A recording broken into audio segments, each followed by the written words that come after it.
అంటే 5 రూపాలు కంచి కామాక్షి అమ్మవారికి. మొదటిది బిలాకాశం అని ఒకటి. ఎక్కడి నుంచి అమ్మవారు ఆవిర్భావం అంటే ప్రకటన అయినారో కొన్ని ద్వారాలు ఉన్నాయి అక్కడ గర్భగుడిలో. బిలాకాశం అంటారు. అది దేవతలకు ఇప్పుడు మనం చూస్తున్న గర్భగుడిలో మూల విరాట్గా చూస్తున్న ఈ అమ్మవారి యొక్క ఆ స్వరూపం అక్కడి నుంచే ప్రాకట్యమైంది. ఆ బిలాకాశానికి సంవత్సరంలో ఒక తూరి మాత్రమే అభిషేకం జరుగుతుంది. ఐపసి అంటే ఇప్పుడు ఆశ్వయుజ మాసం తర్వాత అనుకోండి, పూరం నక్షత్రంలో జరుగుతుంది. అది మన స్వామివారు కూడా వచ్చి ఆ రోజు మధ్యాహ్నం చేసేవారు, పాలాభిషేకం చేస్తారు.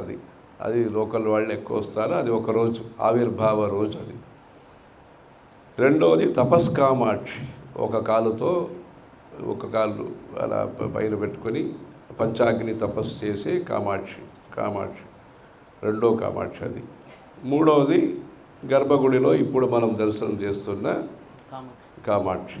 ఆమ్రతరు మూలవసతే ఆదిమ పురుషస్య నయన పీయూషం ఆరబ్ధ యౌవనోత్సవం ఆమ్నాయ రహస్యం అంతరవలంబి.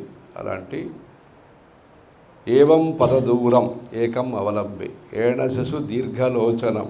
ఏణశిశు దీర్ఘలోచనం, జింకలాగా ఈ పెద్ద మంచి కన్ను ఉంటుంది.